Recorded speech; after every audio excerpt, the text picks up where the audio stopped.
Hello friends, insurance companies ఏవో and assistant notification జారీ చేయడం జరిగింది. అందులోని భాగంగా insurance exam point of view ఎలాంటి క్వశ్చన్స్ వస్తాయో బ్రీఫ్గా ఇప్పుడు మనం చూసుకుందాం. అసలు ఇన్సూరెన్స్ ఎప్పుడు స్టార్ట్ అయింది, ఎందుకు స్టార్ట్ అయింది అంటే యూరోపియన్స్ మన ఇండియాని ఇన్వైట్ చేసినప్పుడు మన దగ్గర ఉన్నటువంటి వనరులన్నింటినీ వాళ్ళ కంట్రీస్కి షిఫ్ట్ చేసుకోవడానికి ఇన్సూరెన్స్ అనే టర్మ్ని ఇంట్రడ్యూస్ చేయడం జరిగింది. Means security. కానీ కరెంట్ సిచ్యుయేషన్లో చాలామందికి ఇన్సూరెన్స్ ఒక వరంగా మారడం జరిగింది. ఇన్సూరెన్స్ రెండు రకాలు ఉంటుంది, life insurance and general insurance.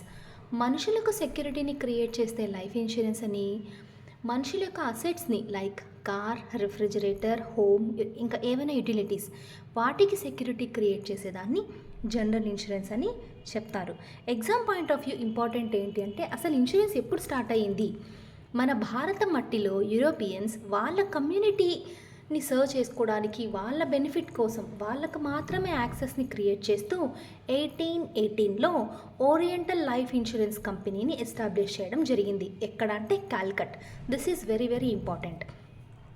మనకు యాక్సెస్ లేదు కదా, అందుకే మన వాళ్ళు కూడా 1870లో ముంబై మ్యూచువల్ లైఫ్ ఇన్సూరెన్స్ సొసైటీగా ఒక ఇన్సూరెన్స్ కంపెనీ ఇండియన్స్కి యాక్సెసిబుల్గా ఇంట్రడ్యూస్ చేయడం జరిగింది. ఎక్కడ అని అంటే 1870లో ముంబైలో స్టార్ట్ చేయడం జరిగింది. ఆ తర్వాత ప్యాట్రియాటిక్ మూమెంట్ని బేస్ చేసుకొని స్వదేశీ moment and ఇన్సూరెన్స్ని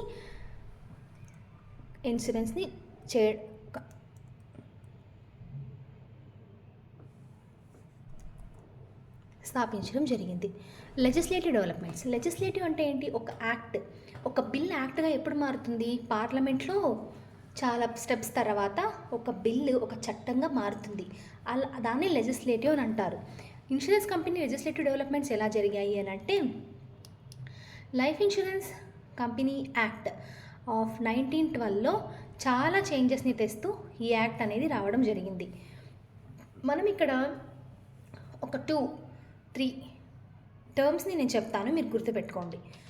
exam point of view, insured అంటే ఎవరు, ఇన్సూరర్ అంటే ఎవరు, ప్రీమియం అంటే ఏంటి, క్లెయిమ్ సెటిల్మెంట్ అంటే ఏంటి. సపోజ్ నేను వెళ్ళి ఒక కంపెనీలో కంపెనీలో ఇన్సూరెన్స్ తీసుకోవడం జరుగుతుంది. నా కార్కి ఇన్సూరెన్స్ చేయండి అని నేను వెళ్ళి అడిగినప్పుడు వాళ్ళు నాకు ఇన్సూరెన్స్ని ఇస్తారు. నేను ఇన్సూరెన్స్ తీసుకుంటున్నాను కాబట్టి I will be called as insured.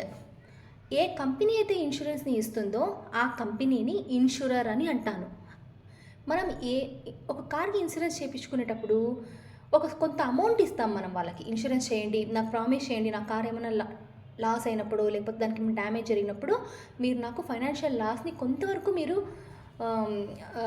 Mitigate చేస్తారు అని నాకు ఒక ప్రామిస్ రూపంలో తీసుకుంటే డబ్బులు ఇచ్చి దాన్నే ప్రీమియం అంటారు.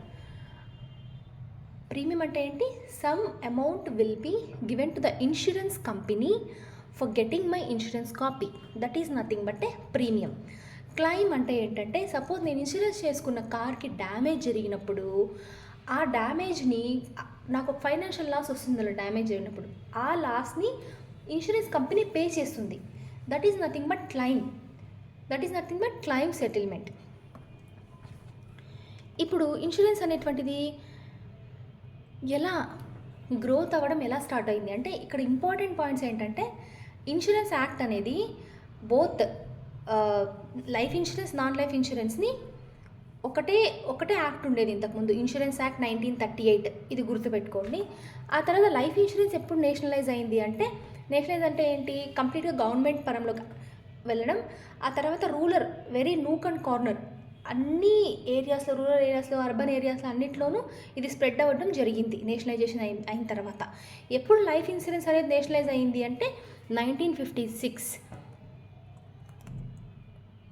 నెక్స్ట్ ఈ జనరల్ ఇన్సూరెన్స్ ఎప్పుడు నేషనలైజ్ అయింది అంటే 1972. ఈ నేను చెప్పే పాయింట్స్ మీరు గుర్తుపెట్టుకుంటే సరిపోతుంది. 1972లో జనరల్ ఇన్సూరెన్స్ అనేటువంటిది నేషనలైజ్ అవ్వడం జరిగింది. పోస్ట్ నేషనలైజేషన్ తర్వాత 4 కంపెనీస్ని జనరల్ ఇన్సూరెన్స్ కార్పొరేషన్ అనేటువంటిది ఇక్కడ కనిపిస్తుంది కదా, జనరల్ ఇన్సూరెన్స్ కార్పొరేషన్ అనేటువంటిది హెడ్గా ఉండి 4 కంపెనీస్ దాని సబ్సిడరీస్గా ఉండేవి. ఏవంటే national insurance, new India insurance, oriental insurance, United insurance అనేటువంటివి హోల్డింగ్ కంపెనీగా మన జనరల్ ఇన్సూరెన్స్ కోఆపరేషన్ అనేది ఉండేది. ఇవి అన్నీ అంత ఇంపార్టెంట్ ఏం కాదు. ఒకసారి జనరల్ ఇన్సూరెన్స్ ఏమేమి సర్వీసెస్ని ప్రొవైడ్ చేస్తుంది అని చెప్పారు. అసెట్ ప్రొటెక్షన్ అంటే అసెట్స్ని it offers coverage for assets ensuring financial compensation for losses or damages. ఏమన్నా లాస్ కానీ డ్యామేజ్ కానీ వాళ్ళ అసెట్స్కి జరిగితే దాన్ని కంపెన్సేట్ చేస్తుంది అనమాట. ఫైనాన్షియల్ కంపెన్సేట్ చేస్తుంది ఇన్సూరెన్స్ కంపెనీ అనేది. And support in adversity, policy holders have a reliable source to turn in to the case of loss. ఏమైనా లాస్ అయినప్పుడు ఈ కంపెనీ అనేది ఇన్సూర్డ్కి సపోర్ట్ చేయడం జరుగుతుంది. ఫినాన్షియల్ సెక్యూరిటీగా కూడా సేఫ్ గార్డ్ అనేటువంటి దాన్ని క్రియేట్ చేస్తుంది. రిలీఫ్ అండ్ అష్యూరెన్స్, వాళ్ళ యొక్క రిస్క్ అన్నిటిని తన నెత్తి మీద వేసుకొని వాళ్ళకి రిలీఫ్ని ఇస్తుంది అనమాట. ఎవరికి? ఇన్సూర్డ్కి.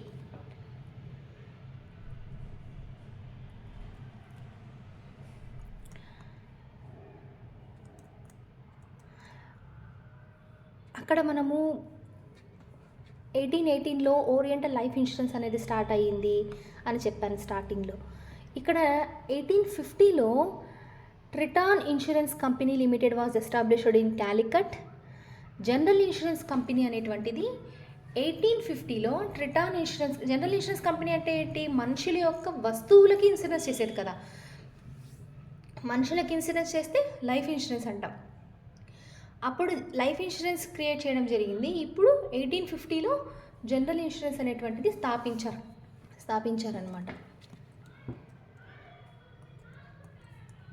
ఈ డేట్స్ కన్నీ కాదు, 1972లో నేషనలైజ్ అయ్యింది జనరల్ ఇన్సూరెన్స్ కంపెనీ అని గుర్తుపెట్టుకోండి. Regulatory evolution. IRDA insurance regulatory and development authority అంటే ఈ ఇన్సూరెన్స్ సెక్టార్ కన్నిటికి హెడ్. అన్ని బ్యాంక్స్కి ఎలాగైతే RBI reserve bank of India head apex బాడీగా ఉంటుందో, ఈ insurance regulatory and development authority కూడా అన్ని ఇన్సూరెన్స్ కంపెనీస్కి అపెక్స్ ఆర్గనైజేషన్గా ఉంది. అది ఎలా వచ్చింది? ఇప్పుడు జనరల్ ఇన్సూరెన్స్లో 2 టైప్స్ ఉంటాయి. మోటార్ ఇన్సూరెన్స్లో కొన్ని టైప్స్ చూసుకుందాం. పాలసీస్ ఏ ఉంటాయి జనరల్ ఇన్సూరెన్స్లో అనేది. First motor insurance. సపోజ్ ఒక కార్ ఇన్సూరెన్స్ కానీ మోటార్ ఏదైనా ఇన్సూరెన్స్ చేసుకుంటే దాంట్లో 2 ఉంటాయి. సపోజ్ మోటార్ అనుకోండి, third party liability, comprehensive package policy. Third party liability అంటే మనము డ్రైవ్ చేస్తున్నప్పుడు ఎదుటి వారికి మనం థర్డ్ పార్టీ, ఫస్ట్ పార్టీ మనము, సెకండ్ పార్టీ మన కారు, థర్డ్ పార్టీ మనము కారు కాకుండా వేరే మనిషికి ఏమన్నా మన కారు వల్ల డ్యామేజ్ అయితే ఇన్సూరెన్స్ కంపెనీ దాన్ని కంపెన్సేట్ చేస్తుంది. Insurance company is liable to that loss. Third పార్టీకి మాత్రమే, మన కార్కు ఏమీ కవర్ ఉండదు థర్డ్ పార్టీ లయబిలిటీలో. అదే కాంప్రహెన్సివ్ ప్యాకేజ్ పాలసీలో ఏం జరుగుతుందంటే covers both third party liability and personal damages or loss. Third పార్టీకి ఏమైనా జరుగుతుంది, పర్సనల్ డ్యామేజెస్ మన కార్ కానీ మనకు కానీ ఏమన్నా అయినా కూడా కంపెనీ కంపెన్సేట్ చేయడం జరుగుతుంది. నెక్స్ట్ టైప్ ఆఫ్ ఇన్సూరెన్స్ ఏంటంటే హెల్త్ ఇన్సూరెన్స్. మీకు అందరికీ తెలిసే ఉంటుంది హెల్త్ ఇన్సూరెన్స్ అంటే ఏంటి అని. మనం ఏదైనా డిసీజ్ వచ్చి హాస్పిటలైజ్ అయినప్పుడు మనం హెల్త్ పాలసీ కనుక మనకుంటే మన ఖర్చులన్నీ ఇన్సూరెన్స్ కంపెనీనే చూసుకుంటుంది. Covers hospitalisation expenses due to accidents or illness available as individual or family plans. ఇండివిజువల్గా అయినా తీసుకోవచ్చు. అది మీరు ఇన్సూరెన్స్ కంపెనీకి వెళ్తే మీకు మాత్రమే కావాలా, మీ ఫ్యామిలీకి అంతా కావాలా అనే దాన్ని బేస్ చేసుకొని వాళ్ళ హెల్త్ కార్డ్ని ఇష్యూ చేయడం జరుగుతుంది. Home insurance. హోమ్ ఇన్సూరెన్స్ ఏంటంటే structure insurance, contents insurance, comprehensive insurance. Covers physical structure of the house. ఇంకా అర్థమైంది కదా, ఫిజికల్ స్ట్రక్చర్ ఆఫ్ ద హౌస్ని హోమ్ ఇన్సూరెన్స్ కవర్ చేస్తుంది. దాని లోపల ఉన్న ఫర్నిచర్ని కవర్ చేస్తుంది. కాంప్రహెన్సివ్ అంటే రెండింటిని, స్ట్రక్చర్ని కంటెంట్స్ 2 కవర్ అవుతుంది.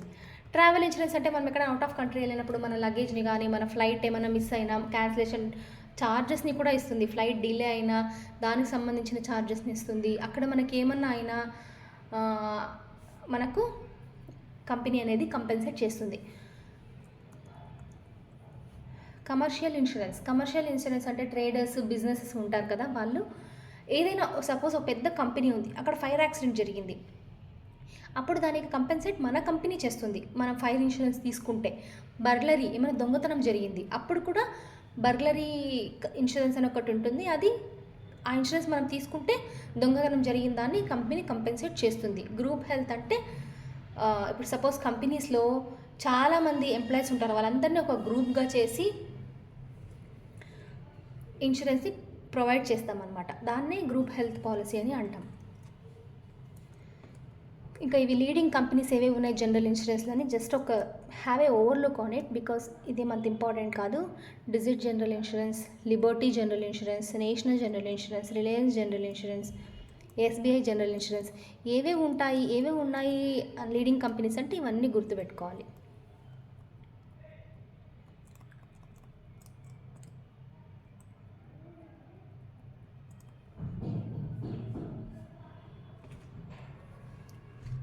Comprehensive overview of IRDA, insurance regulatory development authority of India అనేది చెప్పాను. It is a statutory body and the IRDAI act of 1999లో చట్టం జారీ చేసి ఒక స్టాచ్యుటరీ బాడీగా ఈ IRDAI అనేటువంటిది ఫామ్ అవ్వడం జరిగింది. This authority plays a crucial role అనమాట.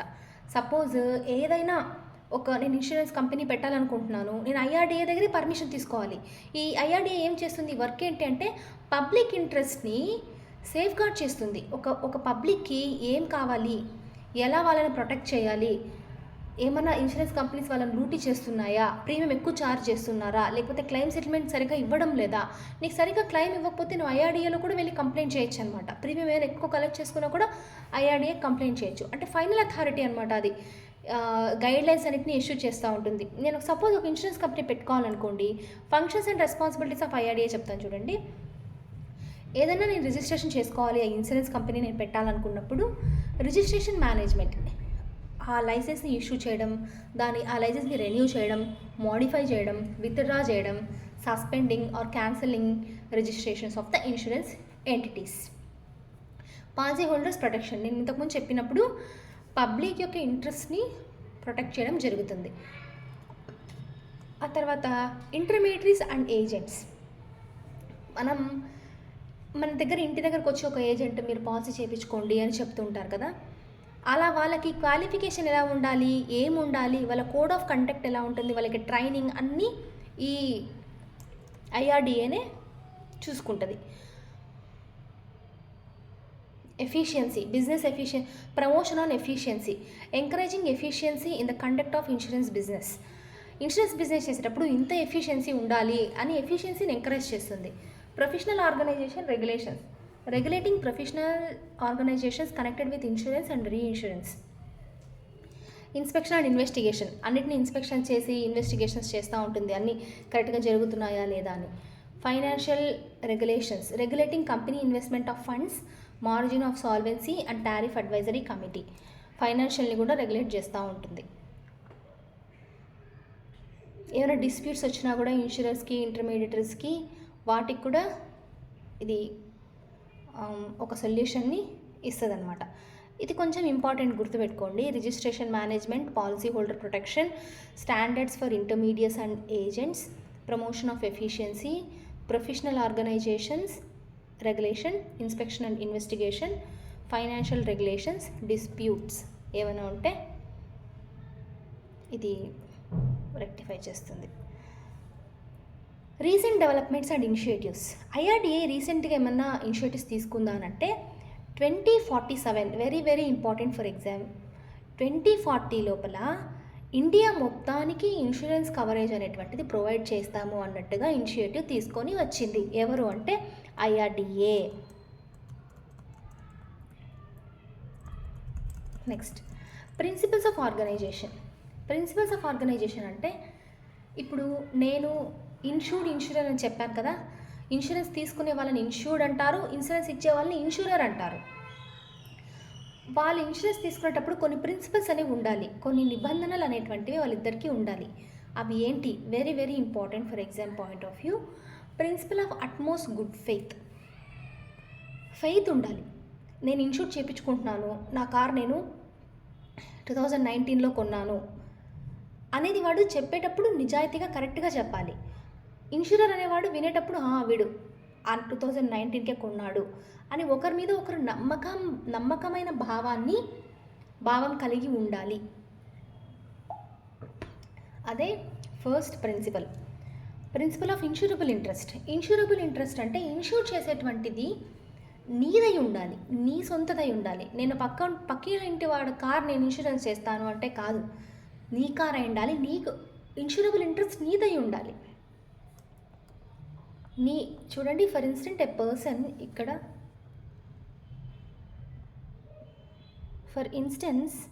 a person has an insurable interest in their own life and property cannot insure a neighbor's house. Legitimate financial interest in the subject of insurance. లీగల్గా అది నీదై ఉండాలి, లీగల్గా నీకు హక్కు ఉండాలి దాని మీద. అదే ఇన్సూరబుల్ ఇంట్రెస్ట్ అంటే. ప్రిన్సిపల్ ఆఫ్ ఇండెమ్నిటీ అంటే నీకు ఎంతైతే లాస్ వచ్చి ఉంటుందో అంత మాత్రమే నువ్వు క్లెయిమ్ చేయాలి ఇన్సూరెన్స్ కంపెనీలో, దానికంటే ఎక్కువ క్లెయిమ్ చేయకూడదు. దాన్నే ప్రిన్సిపల్ ఆఫ్ ఇండెమ్నిటీ అంటారు. ఫర్ ఎగ్జాంపుల్, నీకు ఆ కార్ డ్యామేజ్కి 1 lakh అయి ఉంటుంది అనుకోండి, ఇన్సూరెన్స్ కంపెనీ ఫ్రీగా ఇస్తుంది కదా, ఒక 3 లక్షలు తీసుకుందామని 3 లక్షలు నువ్వు తీసుకుంటే అది ప్రిన్సిపల్ ఆఫ్ ఇండెమ్నిటీని ఒబే చేసినట్టు కాదు. ఎంత లాస్ అయితే అయి ఉంటుందో అంత లాస్నే నువ్వు తీసుకోవాలన్నమాట, అంత లాసే ఇన్సూరెన్స్ కంపెనీ కూడా ఇవ్వాలి. దాన్నే ప్రిన్సిపల్ ఆఫ్ ఇండెమ్నిటీ అంటాం. ప్రిన్సిపల్ ఆఫ్ కాంట్రిబ్యూషన్ అంటే, ఇప్పుడు సపోజ్ నేను ఒక 2-3 ఇన్సూరెన్స్ కంపెనీస్లో వెళ్ళి ఇన్సూరెన్స్ తీసుకుంటాను, నా కార్కి ఒక 3 కంపెనీస్ దగ్గర తీసుకుంటాను. కాంట్రిబ్యూషన్ అంటే ఏంటి, 3 కంపెనీస్ దగ్గర తీసుకున్నాం కాబట్టి ఈ కంపెనీలో ఇంత, ఈ కంపెనీలో ఇంత, ఈ కంపెనీలో ఇంత అని మొత్తం కంపెనీస్ మీద సేమ్ రిస్క్ అనేది అప్లై చేయడం జరుగుతుంది. That is nothing but principle of contribution. Principle of subrogation. Next, subrogation అంటే ఏంటి, వన్స్ ఇన్సూరెన్స్ కంపెనీ నీ కార్ డ్యామేజ్ అయినప్పుడు దాని లాస్ని నీకు ఇచ్చేసిందో, క్లెయిమ్ సెటిల్మెంట్ జరిగిందో, ఇంకా సపోజ్ ఒక కార్ ఉంది, ఆ కార్కి డ్యామేజ్ అయింది, నువ్వు వెళ్ళి ఇన్సూరెన్స్ కంపెనీలో క్లెయిమ్ సెటిల్మెంట్ తీసుకుంటావు. అప్పుడు మొత్తం టోటల్ లాస్ అయింది అనుకోండి, కార్ కంప్లీట్గా డ్యామేజ్ అయిపోయి ఉంటుంది, క్లెయిమ్ సెటిల్మెంట్ నువ్వు తీసుకుంటావు. అప్పుడు ఆ డ్యామేజ్ అయిన ప్రాపర్టీ అంతా ఇన్సూరెన్స్ కంపెనీది. Insurer can assume that legal rights of insure to pursue recovery from third parties responsible for the loss. ఈ లాస్ ఎవరి వల్ల అయితే జరిగింటుందో ఆ లాస్ వాళ్ళ దగ్గర నుండి కలెక్ట్ చేసుకోవడానికి కంప్లీట్ రైట్ ఇన్సూరెన్స్ కంపెనీకి ఉంటుంది. ఎవరైనా మీకు సపోజ్ ఏదైనా కార్కి ఎవరైనా యాక్సిడెంట్ చేసింటారు అనుకోండి, వాళ్ళ దగ్గర డబ్బులు కలెక్ట్ చేసుకునే రైట్ ఇంకా ఇన్సూరెన్స్ కంపెనీది ఉంటుంది. ఎందుకంటే నీకు ఇన్సూరెన్స్ కంపెనీ పే చేసి ఉంటుంది కదా డబ్బులు, ఇంకా నువ్వు పోయి వాళ్ళు అడగకూడదు, ఇన్సూరెన్స్ కంపెనీనే పోయి అది లీగల్ రైట్ ఇన్సూరెన్స్ కంపెనీకి వెళ్ళి వాళ్ళ దగ్గర కలెక్ట్ చేసుకోవచ్చు. కానీ ఇవేం ఎక్కడ జరగవు. వన్స్ ఇచ్చేసిన తర్వాత ఇంకా అయిపోయింది, ఇన్సూరెన్స్ కంపెనీ దాన్ని ఆ ఫైల్ని క్లోజ్ చేసుకొని పెట్టుకోవాల్సిందే. Principle of proximate cause. Proximate cause అంటే సపోజ్ నువ్వు తీసుకున్న పాలసీలో అర్త్క్వేక్ అనేది కవర్ చేస్తాం. సపోజ్ జపాన్లో నువ్వు కార్ పాలసీ తీసుకుంటావు, కార్ ఇన్సూరెన్స్, జపాన్కి వెళ్ళింటావు, అక్కడ అర్త్క్వేక్ వచ్చింది. ఆ అర్త్క్వేక్ వల్ల నీ కార్ కంప్లీట్గా డ్యామేజ్ అయింది. ప్రాక్సిమేట్ కాజ్, ఎగ్జాక్ట్ కాజ్ అని. ఆ అర్త్క్వేక్ అనేది నీ పాలసీలో కవర్ అయ్యింటే ఆ కార్ డ్యామేజ్కి మేము లయబుల్ అవుతాం, కంపెనీ ఇస్తుంది. లేదు అర్త్క్వేక్ కవర్ కాలేదు, అది అసలు ఆ కాజ్ మేము కవర్ చేసుకోవాలి, కొన్ని టర్మ్స్ అండ్ కండిషన్స్ ఉంటాయి, కవర్ కాలేదు అనుకుంటే కవర్ చేయం, ఇన్సూరెన్స్ ఇవ్వం. ఒకవేళ అర్త్క్వేక్ అనేది కవర్ అయింది అనుకోండి, ఎగ్జాక్ట్ కాజ్ అది మనం పాలసీలో కవర్ అయింది అనుకోండి, అప్పుడు మనం ప్రాక్సిమేట్ కాజ్ అంటాం. Principle of loss minimisation. Insured అనేవాడు లాస్ కాకుండా మ్యాక్సిమం స్టెప్స్ తీసుకోవాలి. కారు ఇప్పుడు ఫాస్ట్గా నడపడము, కావాలనే కార్ని ముంచేయడము, ఇన్సూరెన్స్ ఉంది కదా అని అట్లా కాకుండా లాస్ని మినిమైజ్ చేయడానికి, మిటిగేట్ చేయడానికి కావాల్సినటువంటి రీజనబుల్ స్టెప్స్ అన్నిటిని తీసుకోవాలి. సపోజ్ ఫైర్ ఇన్సూరెన్స్ తీసుకుంటాము, ఫైర్ యాక్సిడెంట్ జరిగింటుంది, దానికి వెంటనే వాటర్ స్ప్రే చేయడము, ఫైర్ ఎస్టింగ్విష్ వాళ్ళని పిలిపించడము, లాస్ మిటిగేట్ చేసుకోవడానికి ట్రై చేయాలన్నమాట. Principle of cause proxima, nearest cause. ఇప్పుడు చాలా కాజెస్ వల్ల వచ్చింటుంది అనుకోండి లాస్, చాలా దాని వల్ల లాస్ వచ్చింటే ఫస్ట్ ఏదైతే వచ్చింటుందో ఆ లాస్ని బేస్ చేసుకొని, ఆ లాస్ కవర్ అయిందా లేదా అని బేస్ చేసుకొని ఇన్సూరెన్స్ ఇవ్వడం జరుగుతుంది. ఇది ఫస్ట్ పార్ట్. మీకు సెకండ్ పార్ట్ కావాలనుకుంటే కింద కమెంట్ సెక్షన్లో ఇవ్వండి, నేను సెకండ్ పార్ట్ కూడా ఎక్స్ప్లెయిన్ చేస్తాను. Thank you.